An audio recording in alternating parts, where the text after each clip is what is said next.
Everybody's trying to eat cleaner and live cleaner. This is Robert Manni, host of Guys TV, and this week my very special guest is author Jen Stevens. We're going to talk about her new book, Cleanish, right here on Guys TV. You can also catch me on KCAA Radio in Southern California and Guys Radio, my worldwide podcast. Guys TV, Guys Radio, thanks for your support and happy holidays.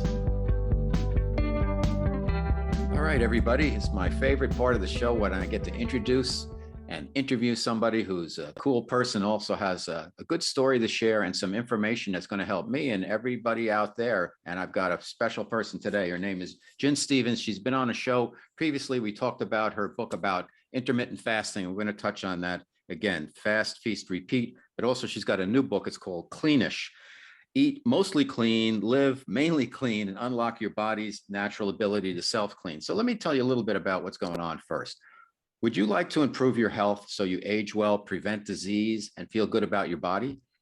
And maybe even lose a couple of pounds along the way? Would you like you and your family to eat cleaner, safer foods, cleaner personal care products, household cleaners, and a cleaner, safer environment? Well, Jen is going to help us out because she's a New York Times best-selling author. She's going to show us how to focus on real foods, healthier home environment free of obvious toxins, and also eating clean, living clean, and unlocking our body's natural ability to self-clean. I could go on, but let's just get started. Welcome back to Guys Radio, Jen Stevens.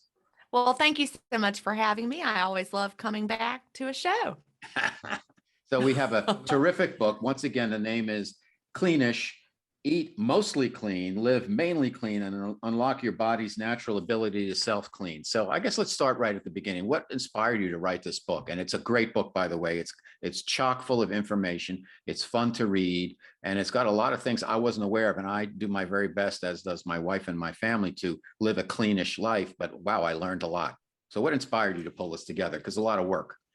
I learned a lot writing it, that you might think, when someone writes a book, they're already an expert in the field as they write it. But my background is I was a teacher for 28 years. So my expertise is learning information, creating content, redelivering my curriculum, right? This book is my redelivery of curriculum of what it means to live cleanish. So how did I get interested in that? Well, I've been living an intermittent fasting lifestyle since 2014, and I lost over 80 pounds with that. And along the way, I realized I started to gravitate towards other healthy practices as well. I started off eating the standard American diet, but over time, I realized I didn't feel as well when I ate that way. The better I ate, the better I felt. And it just kind of snowballed into, wow, I'm really taking care of my health with intermittent fasting. So what I put into my body needs to also nourish my body the best that it can. So that really got me started most recently along this path. And as far as writing Cleanish, it's kind of funny. When you have a New York Times bestseller, your editor's like, all right, what are you going to write next? What's your next book about intermittent fasting going to be? And I said, I'm not going to write a book about intermittent fasting. They were like, what? You're the intermittent fasting girl. So I was like, there's a lot more that I want to share with the world. And that's where the idea for Cleanish was born.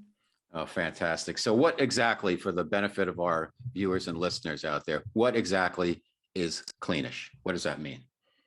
Well, we all have heard about, eating clean, and there have been a lot of books about it. And, you've heard that wording before, but it's really kind of funny when you start digging in. When I started, researching for Cleanish, the ish is important. I went out there and I'm like, what is out there? What's already out there? So I started looking at definitions of clean eating, what we perceive that to be. And some of it was just really interesting. Like one clean eating plan, like you could eat dairy as long as it was low fat, and another one you couldn't have dairy at all. And so we've got all these definitions in our head of what it means to be clean, but there's so many that we don't really even know what that means. So in my mind, being clean-ish with our eating and living is putting fewer toxins in intentionally as we can, and helping our body process the ones that we're going to come in contact with no matter what we do, just through living our lives. We can't live in a bubble. Even if we did, the bubble might be made of, BPA. I don't know. We need to be careful in what we can control without worrying too much about what we can't control. And by doing those things, being intentional about what we put in and helping our bodies clear things out, we can live a healthier life overall. So that was the thing, cleanish, because you don't want to be afraid to live your life. You don't want to be afraid. Like if I go to, if I'm traveling and I want a cup of coffee, I don't want to have to grill the barista on, is this organic? How is it farmed? Tibetan monks, that sort of thing. But at home, I use organic coffee, but it's okay to have standard coffee at an airport, for example.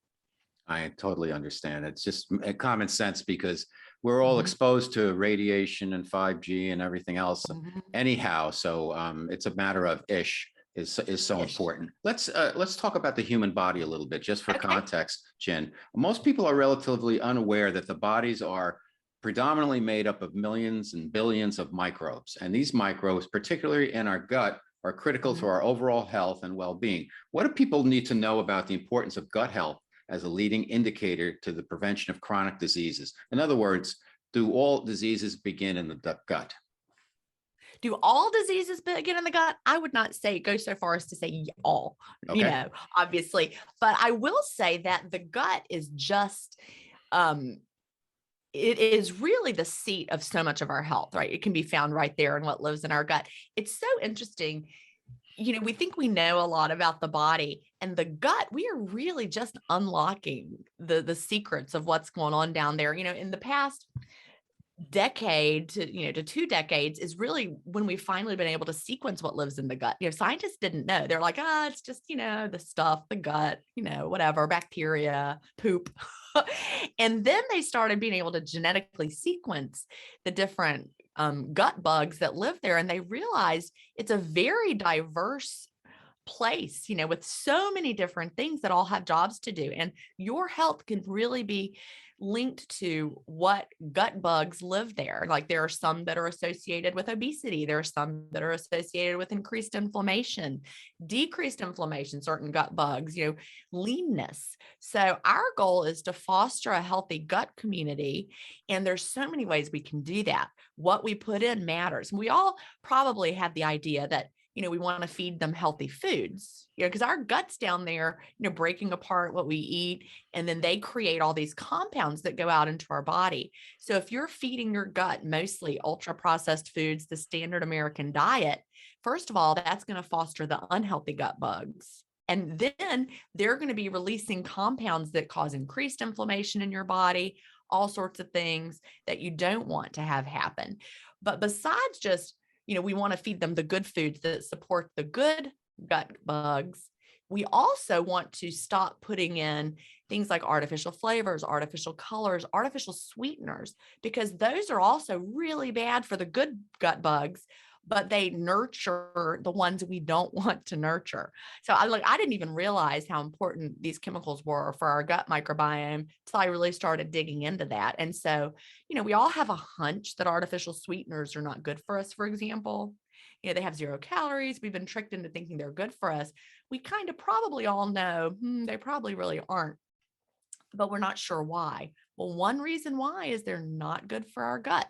And if you have an unhealthy gut, as I already said, that's going to translate into just general poor health overall. So we eat great foods, a lot of food from plants, because that's really what feeds our guts well. The bigger variety of plants that you can eat, really the healthier your gut community is going to be. Got it. People hear like ultra processing, and some might take away like, oh, that's good because it's ultra processed, or ultra homogenized milk. I mean, we like to buy raw milk from my son. He loves milk. And then it's a lot of times it's ultra processed. There's organic milk that's ultra processed. And we look for raw milk that's not really homogenized at all. What are some of the what do people need to know about some of those labels in terms of the processing and homogenization and things like that?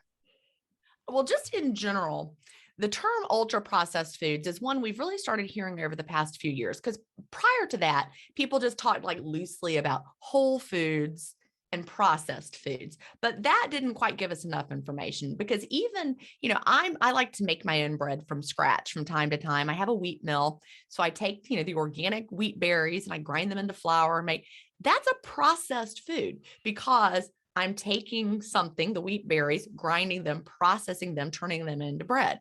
But I think everyone would agree that bread made from wheat that I mill at home is a pretty healthy food, right? Unless you think grains are bad for everybody. I'm not in that camp. Grains don't work for everyone, Right. but overall, they can be part of a healthy diet if you're healthy in general.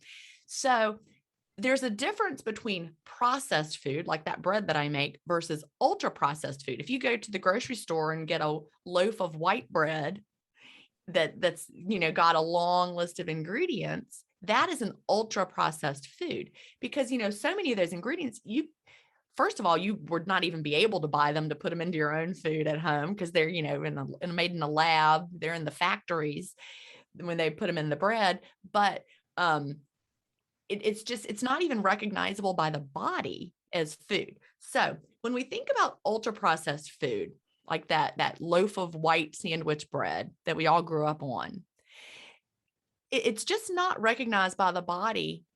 Like we eat real food from nature, our bodies know what to do with that. But all these chemicals that we're putting in, we're like, what even is this? This isn't even food. So it's really kind of simple when it comes to food.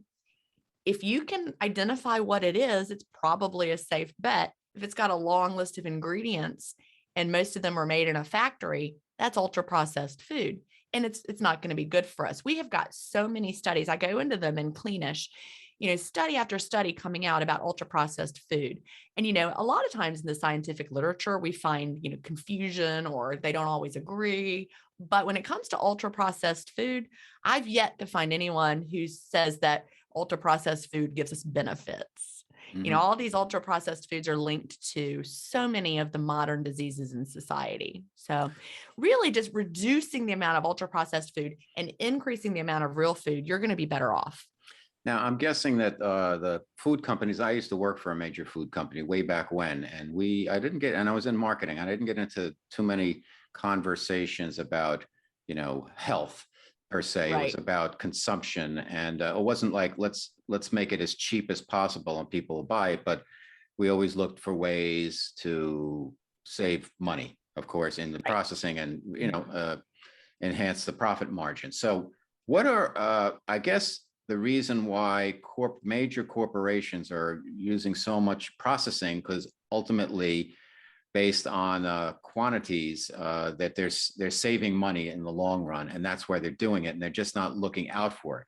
Part two of my thought and the question is, what are the oversights that are there that are protecting consumers, knowing that the corporations aren't really looking out for our health? And I'm not saying they're trying to make us sick, but they're trying to make a profit. And that's different than looking out for our health, unless there's specific company says, here's your berries, here's your wild blueberries. I mean, all you need to do is put that in a package. So Right. talk to us. I'm not sure there's really very many safeguards out there.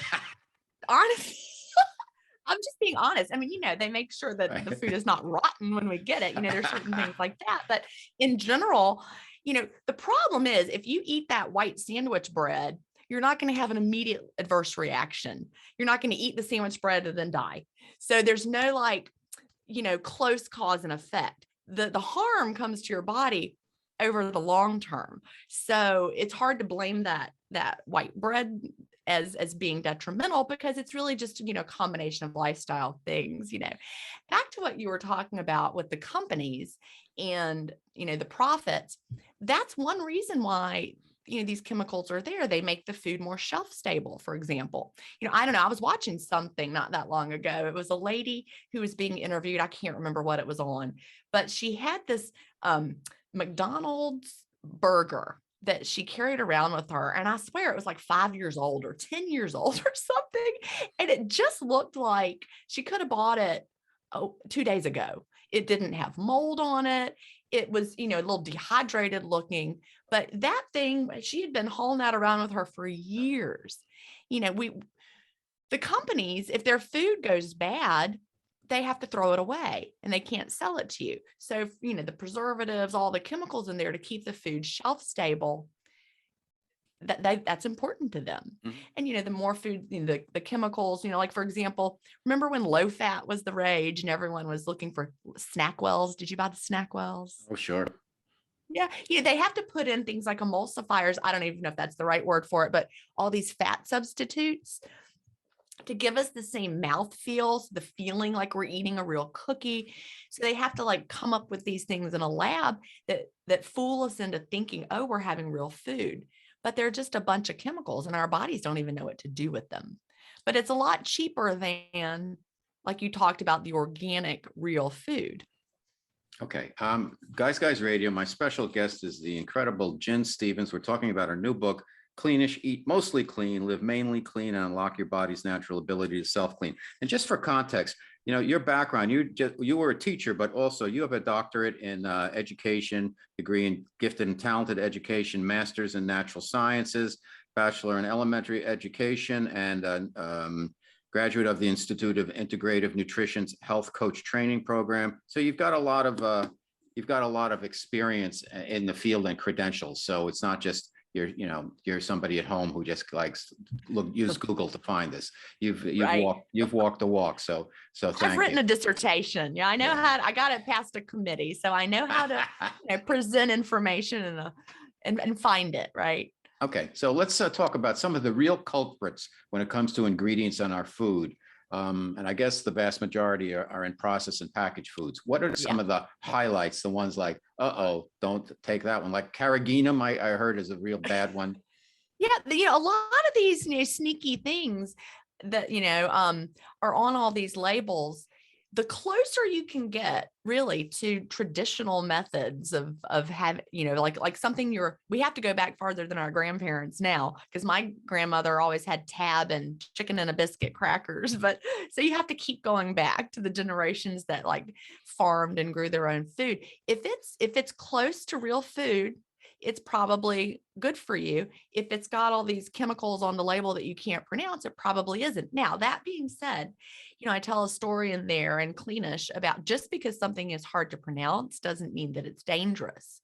So I tell the story of like, have you ever seen the parody? You probably saw it in the book where people talk about water, but they call it dihydrogen monoxide and make it sound so scary, but it's just really water. We can make anything sound scary if we use a long chemical name for it. So just because you can't pronounce it on the label doesn't mean it's bad for you. But a lot of the things that we can't pronounce on the label are bad for us. But some of the things that sound innocent actually could be a problem. Like, for example, natural flavor. Doesn't that sound so like wholesome? But it could be, code name for MSG, which is not. So that's where you have to really learn how to distinguish between which companies, which, labeling practices, which buzzwords that are on the label are actually meaningful. And you have to know what to look for when you're going along. Like I said, natural flavoring, that can be tricky. There are some things that obviously we don't want. If it's got artificial in front of it, artificial flavors, artificial colors, all of these preservatives, you learn how to find them on the label. There's a lot of different oils that are not good for us. We were tricked all through the heart healthy, use all these vegetable oils. Well, it turns out, canola oil, for example, that we were all taught was so good for us, really is very inflammatory. So instead, we want to use more traditional oils like olive oil, avocado oil, that sort of thing. So many of these things that have been created in a lab are just highly inflammatory for the body, bad for the gut, like we already said. They're just really not food. In Cleanish, I distinguish between food and not food. So we want to prioritize eating food. Okay. Let's on the oil, because I was going to come to that, but coconut oil, consuming, swishing, cooking with. What's your feeling on organic coconut oil? Yeah, I think coconut oil is a great choice as far as the oils go. When you think about the oils, think back which oils have been used for a long time Coconut oil is one that's been around in traditional cultures for a while, just like olive oil has been around for a long, long time. It's the ones that are modern that they're making in the factories that we just really have never been exposed to long term before. We thought they were heart healthy. They had the unsaturated, they're the polyunsaturated. Sounds so good. Turns out, no, they're really not. You're better off having butter, organic butter from happy cows, than you are from having canola oil.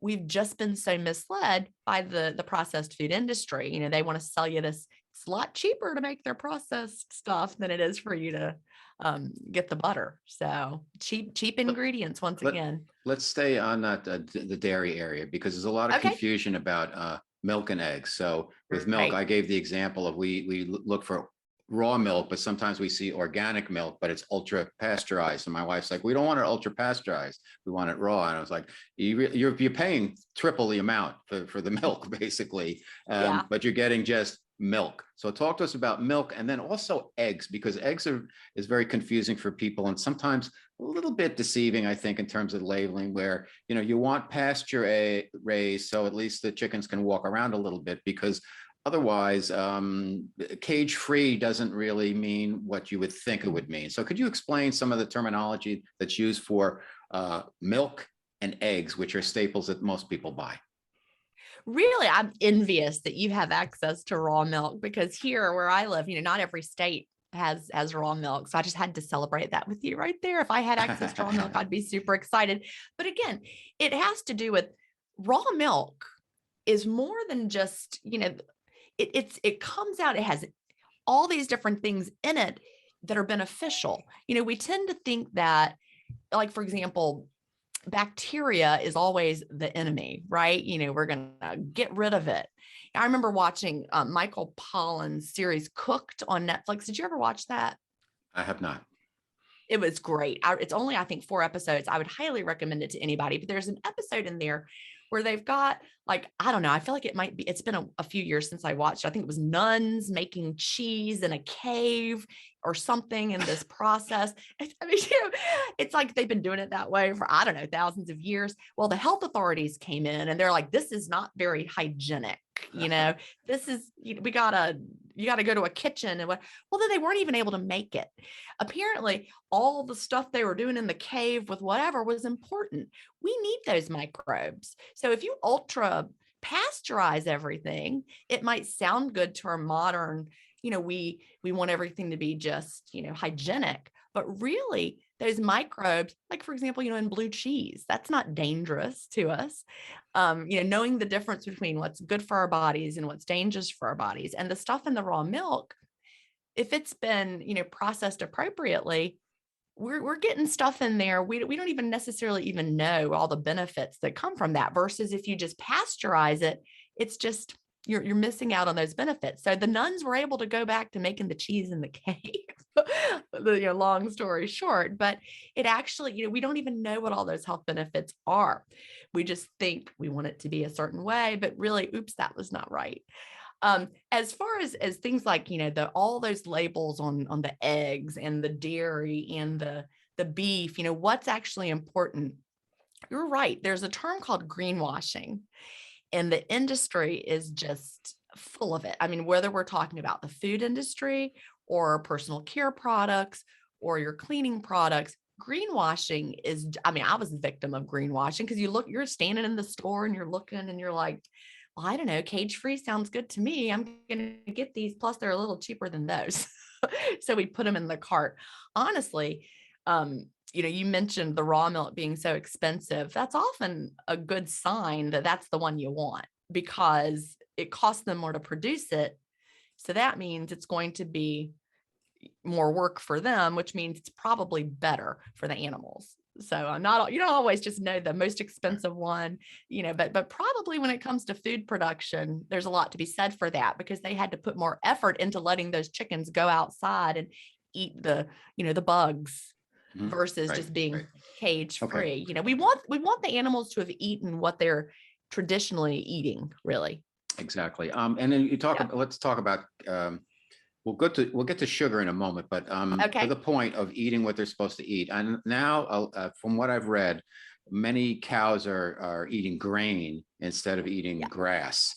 And Right. it's not really necessarily great for them to eat grain. And as part and parcel of that, what the animals eat becomes what they become. And Yeah. if we eat them, we are eating what they've consumed, and that's becoming us. So we Yeah. have to be mindful. I don't know if everybody's mindful. They see a hamburger and it's like hamburger, but there's a lot that goes into what that hamburger is. I don't eat meat anymore. And it used to be, I didn't do it for moral purposes. Now I realize I can get everything I could get by not eating an animal. So why should I eat that animal? Right. So I don't. But initially, I didn't go into it for that. I just Mhm. thought my body was working too hard to break down the meat. But then I started doing the research and realized that, wow, the meat, we're consuming what these cows are consuming and what these chickens are consuming. And not all of it is exactly what I would be eating necessarily. Not that I eat the food that chickens eat, but they're taking in a lot of supplements, if you will, quote unquote, Oh things that yeah. Yeah. may be questionable to kind of just because it's part of farming. So talk to us a little bit about that connection between what the animals eat, what they become, and what we eat and what we become. All right. So there's really two directions that are important with this. First of all, you want to have animals that have not eaten a lot of food with a lot of toxins in it. Like, for example, if you're feeding the cows grain and the grain is also treated with, Roundup as it was growing, the cows are getting those toxins and then you're going to get the toxins through the cows. So that's one issue when it comes to that. But the other is you really want animals to be eating what they're naturally suited to eat because that makes a healthier animal. So let's use the cow for an example. You talked about being grain fed, grain finished. Well, cows are ruminants, the way their stomachs, I mean, I'm not a cow biologist, but from what I understand, they are naturally suited to grasses. They eat the grasses, their bodies go through their little stomach system of, it's very different from ours, and they're healthy cows. But the way that their digestion works, it is not well suited to grain. So when you feed them grain, well, they certainly gain weight really fast, which is good for the cattle breeder, right? Or the cattle farmer. They get big. They also, it's like a very attractive kind of meat. It tastes really good. We like it. We like grain-fed beef in the way that it tastes. But the cow's digestive system, not suited to it. So they're more likely to get sick. So because they're sick, now they got to take all these antibiotics. And so the antibiotics that are treating the cows who are now sick, they do get into their meat, into their muscles, into their bodies, and it passes right along to us. So we get a little residue from those antibiotics and it just builds up over time. You might be like, well, that's nothing. But now let's imagine you eat beef every single day and every day you're getting a little bit, little bits add up. That's a great point. And it's just important that people realize that everything's connected. And I think that's the It is. point of that. So if the animal eats Yeah. that and you eat the animal, well, you're going to eat you're going to become part of what the animal consumes. Right. So you got to be careful. And what it was given. Exactly. So Jen Stevens, my special guest. Cleanish is the new book, Eat Mostly Clean, Leave Mainly Clean, Unlock Your Body's Natural Ability to Self-Clean. We've got a lot to cover. So I just want to touch on sugar. I don't want to move off food without touching on sugar Okay. because it's such a hot button. And labeling is a big issue there where I'm not going to mention brand names, but ketchup, very popular ketchup, high fructose corn syrup. One of the next ingredients is corn syrup. So there's a lot of ways of masking sugar and sweeteners. Talk to us about what people need to look for when it comes to sugar. And again, you go back to low cal and sugar free and low sugar and sugar is confusing. It's a minefield for people who are trying. Everybody knows we shouldn't take in too much sugar, but I think people get confused as to what should I eat, this or that. Yeah. It really, it all comes down to, once again, the more ultra processed your foods are, the more it's going to have these types of really cheap sugars. And corn syrup is really a bad one. It's one that, I look for on labels and I actively avoid. I actively avoid artificial sweeteners. I actively avoid corn syrup. So I look for something, I am not someone who is on probably you can figure it out from the name of my book being Cleanish. I'm not somebody who's like, I will never buy anything that has any kind of sugar on the label. And, like, for example, I made a delicious, beautiful pumpkin pie, at Thanksgiving from scratch. And it was Cleanish and it was perfect. But if you gravitate away from ultra processed foods, you will naturally decrease your intake of all these refined sugars. Because, for example, when you're making your pecan pie or whatever, your pumpkin pie from scratch, you're in control of what you put in. I'm certainly not going to put corn syrup in my homemade pumpkin pie. And I'm going to choose, like, I might choose coconut palm sugar, for example. That's a higher quality sugar. There really are higher quality sweeteners out there. And again, we talked about the processed foods, but I didn't really talk about with bread, like when we refine the grains at home, when I'm milling it, for example, in my wheat mill, it still maintains all the good parts, the bran, the germ, the enzymes are all still there. So if you do eat bread, because I know some Yeah. people have issues with gluten, it Right. seems like more and more people. If you don't have that issue and you can eat bread, what should you look for in the labeling of the bread? Because there's been different conversations about, oh, wheat bread's good. Oh, no, it's not that good. What do you need to look for bread to get the best quality bread? You just need to look for it. Like for example, a brand that is focused on choosing organic ingredients, fewer processed ingredients. Like, for example, I know that, I'm just going to throw out a brand name, Dave's Killer Bread. If That's what we eat. See, there we go. If you're looking for, the fewer ingredients, I know I can trust that Dave's Killer Bread is a pretty good high quality bread that I can buy on the shelf. But if I'm going to make bread at home, that's even better. But I'm Cleanish. I'm definitely not going to buy the white, traditional sandwich bread that was a wonder back in the 60s or whatever. But I'm going to look for something that's a higher quality. And once I identify, here's a brand that I know is focused, then I don't have to read the ingredients every time, because I know that this is a pretty safe bet. I can just pick it up off the shelf. Ezekiel bread is also one that I know of because they sprout the grains. As far as what you were talking about people having trouble with gluten and grains, I talk about this a little bit in Cleanish. Sometimes people get that cause and effect kind of backwards. They might think, like, let's say someone knows they have a lot of gut issues, and then they eat some grains, and of course that causes them to have lots of problems. And then they're like reinforced, you see, grains are bad, we shouldn't eat them, look what it does to me. But really, the problem is you have an unhealthy gut. A healthy gut should be able to tolerate real grains, but an unhealthy gut cannot. Like, let's go back a little bit. Let's say you have a typical standard American diet. Theirs are very lacking in fiber, right? If you're the standard American diet. Well, that's actually bad for your gut, and you don't have enough fiber for your gut microbes to digest. They might start digesting your gut lining. That sounds really gross, but they actually, and now you're going to have something called leaky gut because your gut lining is damaged. Now you're going to start trying to, well, no, I need to eat better. So you're going to try to put in, all this high fiber food, except your gut is damaged. So you're like, I can't eat all this high fiber food. It makes me so sick. Well, the reason it makes you sick is because your gut's damaged. So the real cause and effect happened a long time ago when your gut became unhealthy. But you can heal your gut. It's just awfully, it can be a process. I just went down a rabbit hole, but No, that's okay. And we could do a whole show on healing leaky guts. I totally get it. But I want to get to the household cleaners and the personal care products. So all right. Going in the same direction, what do consumers need to know, or listeners and viewers need to know about choosing the right personal care products and household cleaning products? Because you can do lemon and vinegar and baking soda and all of that stuff, but that you also, there's a convenience thing where people want to grab some stuff off the shelf, and there are some good alternatives there. There are. I'll tell you what, I went down that rabbit hole before too, and my husband was like, why does our house smell like vinegar? I'm embarrassed to have people over. So anyway, yeah, I've done that, but I like the convenience too.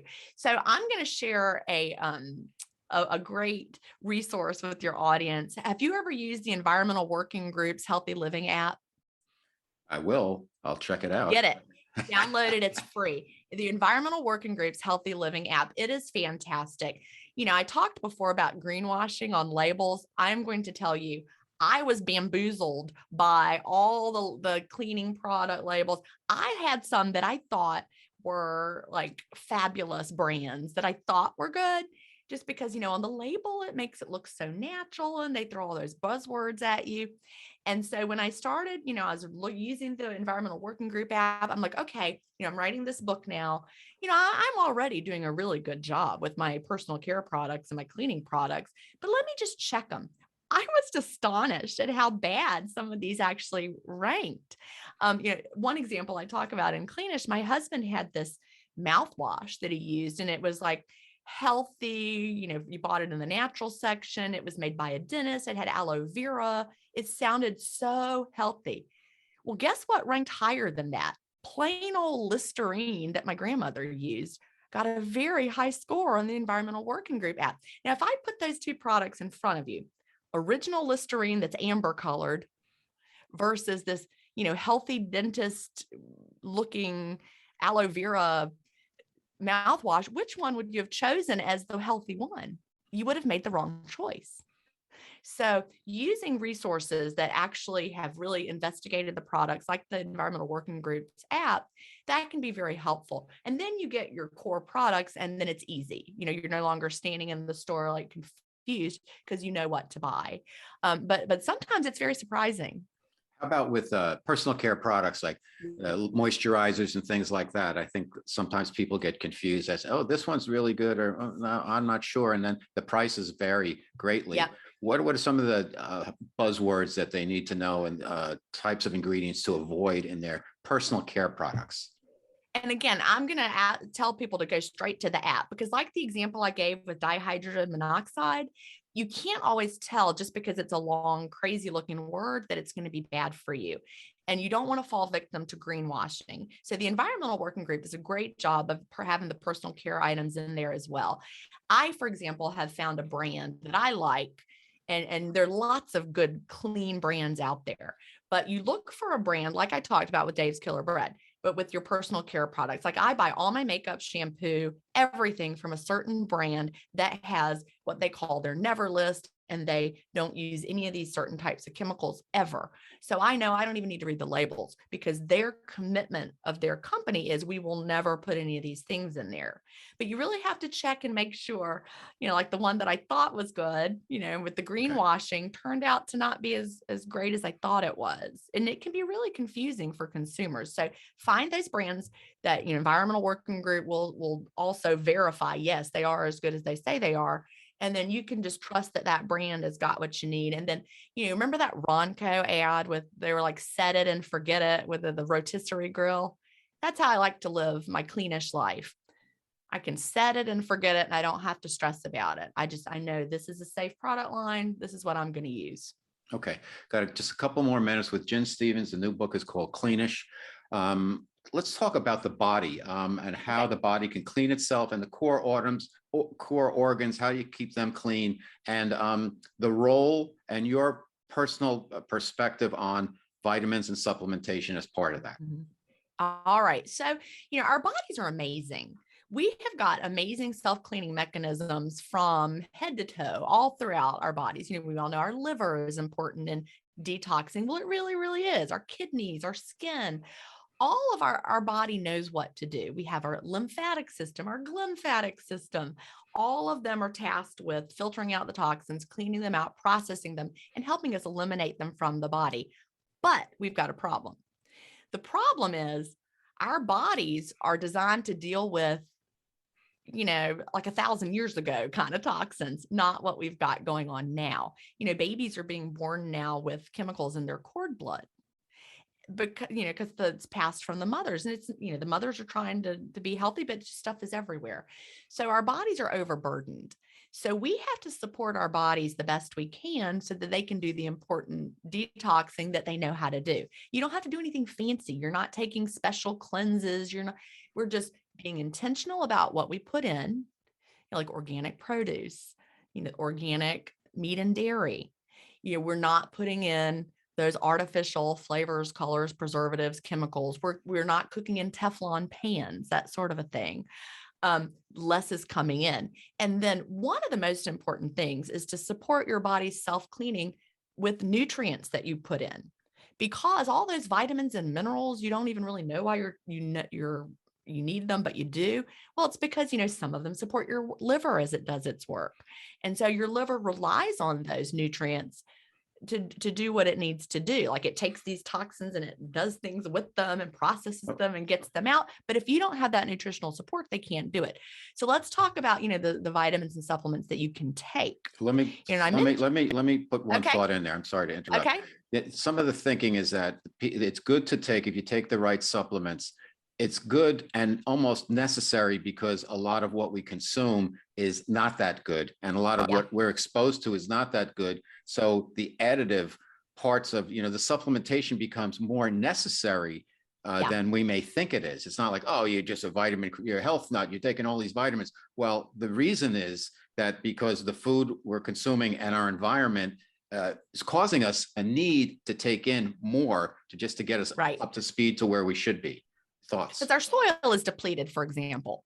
Our soil is depleted of important nutrients because of all the modern farming methods. So that's why, organic foods, organic fruits and vegetables really do contain more nutrients. Like, if you've ever tasted a tomato that was homegrown, it tastes really different from a grocery store tomato, because it's got completely different nutrients in there, and we're tasting all that in the food.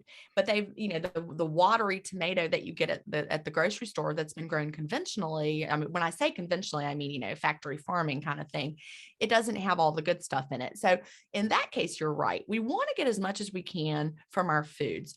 And you've got to be really careful when it comes to supplements, because a lot of the supplements out there, first of all, foods are very complicated. The phytonutrients in that tomato, you could throw out a few, buzzwords, lycopene, vitamin C, but there are actually thousands of phytochemicals in that tomato, not just, the two that we think are really important. So you can't replace everything from the real food with artificially created supplements, because you might be getting a couple things, but not really everything that real tomato was going to give you. So it gets really complicated. Also, to make it even more complicated, the supplement industry is pretty unregulated. And so, when they've done tests on what's really in there, some of them are not at all what they claim to be. Like, you may be taking, in Cleanish, I talk about a study they did. I think it was Harvard that did it. Ginkgo biloba, was supposed to be ginkgo biloba, and it wasn't. It was, they found all sorts of crazy things in there, but what they didn't find was ginkgo biloba. So you have to, again, like I talked about with some of the other brands, really, only buy supplements from brands that you trust. If they are verifying what's in there, if they're working with those third-party verification systems, so that you really know what you're getting. Like, for example, some supplements that are supposed to be, for one thing, might have had actual pharmaceuticals in them that were banned from the market, but now they're putting them in these supplements that claim to be something else, but you're really getting a pharmaceutical. So that's a little scary to me. So I'm really cautious about supplements that I take, and really only once I vet the company and really know.